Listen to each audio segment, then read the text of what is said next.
Hey guys, this is me, Kevin Murphy, on my channel called Narcissistic Abuse, Learning Who I Am Again. In this video, I would like to talk about how we feel that we owe the narcissist in our lives a relationship, how we owe them loyalty, and how we owe them pretty much our lives.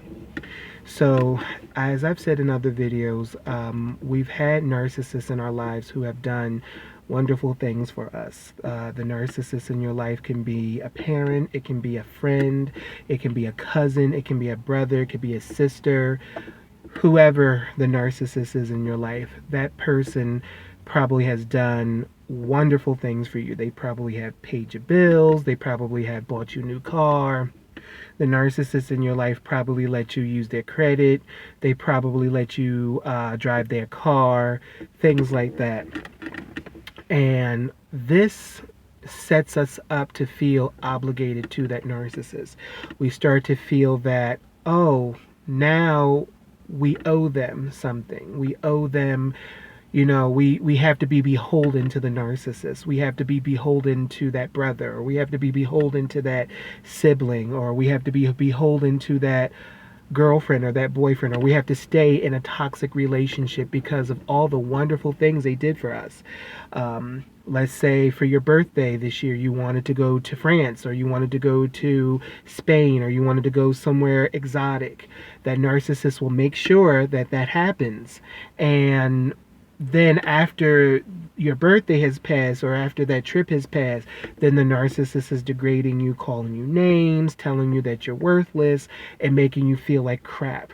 This is a game. This is a way to set you up to stay hooked onto the narcissist. This is part of the love bombing, and this is also part of blowing hot and cold. So blowing hot and cold means there's times where the narcissist will praise you. They'll tell you that you're handsome. They'll tell you that you're good looking. They'll tell you that you're beautiful. They'll tell you that you are a wonderful person. They'll say that you're a great cook. They'll say that you dress nice. They'll say that you drive a nice car, things of that nature. But then they will start devaluing you, saying that, oh, you look like you've gained weight, you look like you're too dark, you're too light, your hair's too short, your hair's too long, things like that. So it keeps the survivor and the victim in this place of confusion.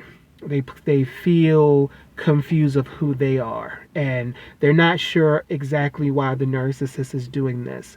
And the reason why the narcissist is doing this is so they can control you. The narcissist wants undying control over you. And the narcissist fears abandonment. They fear that loss of narcissistic supply.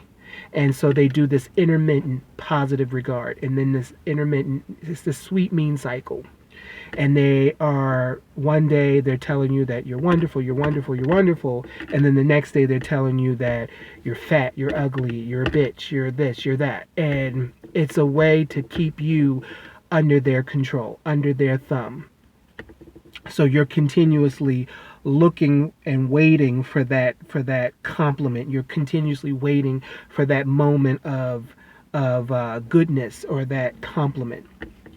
So my suggestion if you've run into a narcissist, whether it's a family member or a friendship or acquaintance, is to really go no contact with this person.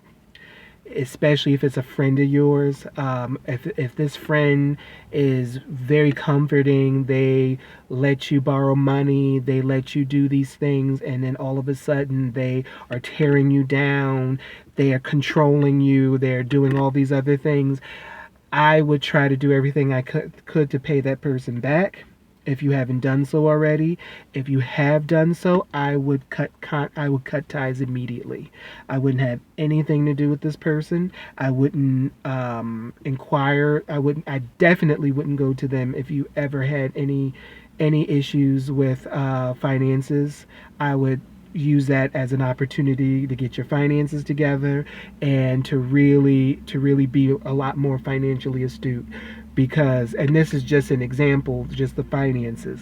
But I would work very hard to not need that narcissist for anything else, because that is a way of controlling. The narcissist is, it's a game. It's a facade. They feign concern, they feign generosity to try to get you to what? Let your guard down, to get you to not see them for who they are and see through their BS. So what you have to do is you have to learn as a codependent, as an empath, to be more self-sufficient, to be more emotionally independent, and to be more financially astute. Because as empaths, we feel bad accepting gifts from these people, and then wanting, we like, in our hearts, we really want to go no contact. We really don't want to have anything to do with these people. But because of our caring nature, and because of the way that we don't want to hurt their feelings. We don't want to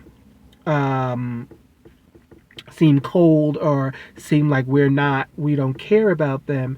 But you have to save yourself, because these people are not going to change, and you're going to continue to be in this cycle, and be stuck under this control of this narcissist, because you do not deserve to be mistreated.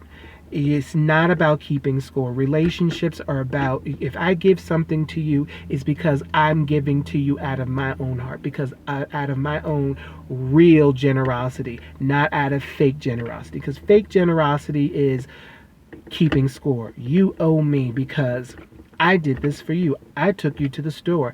I did this for your kids, or I did this for your mom, or I did this for. Real generosity doesn't keep score like that. Real generosity is, I have the means to do this for this person. I have the emotional capacity to really be here for this person. If I don't have the emotional capacity or the financial capacity to help this person, then I'm not going to help them. And it's not because I'm trying to be an asshole or anything like that, but it's because I don't have the mental or the physical or the financial capacity to really help this person out. And the narcissist, whether that they have the physical or the mental or the financial capacity to help you out, oh, they're going to bust their ass to try to help you. And it's not because they love you. It's because they can throw in your face later, guess what I did for you? I helped you move. I let you use my credit. I let you use my car. I let you do this. And this is a way for them to hook you back in, to keep you obligated to them, because the narcissist knows that you are a caring person. The narcissist knows that you are an empathetic person, and they use those things against you to keep you hooked and bonded to them. Do not fall for this. Learn to, if you must love this narcissistic person, learn to love them from a distance. You do not have to love them by taking abuse from them. You do not have to show your gratitude for them by taking abuse from them. That is not showing love. That's enabling the behavior. You're not helping them, and you're not helping yourself. So the way to help them is by showing them, I'm not in favor of your behavior. Your behavior is egregious, and I'm not putting up with it. I love myself enough to love you from a distance.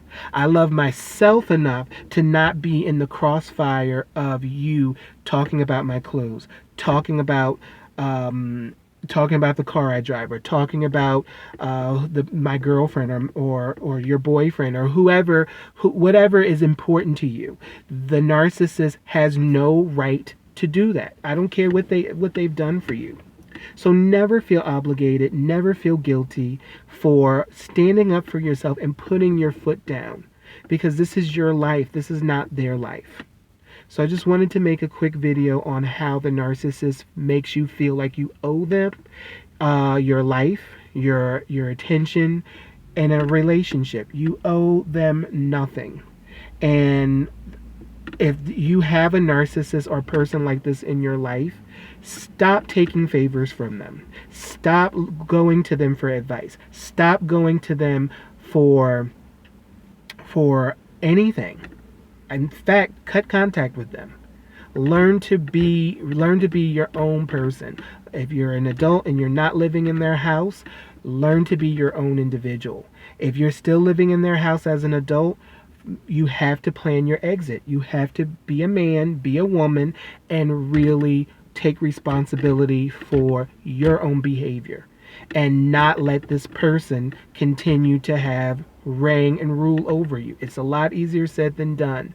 But once you start learning how to come into your own self and be more independent and to not feel guilty about what this narcissist has done, for all the great things a narcissist has done for you, and you realize that it's not because they're doing it from the bottom of their heart, they're doing it to manipulate you and to control you, then you will learn what real peace is like. So stay tuned for more videos. I know I haven't been on here for a while. It's been a crazy couple of weeks, but I should be on here again before the weekend is over, and with another video. So stay tuned, and I hope to see you guys soon. Bye.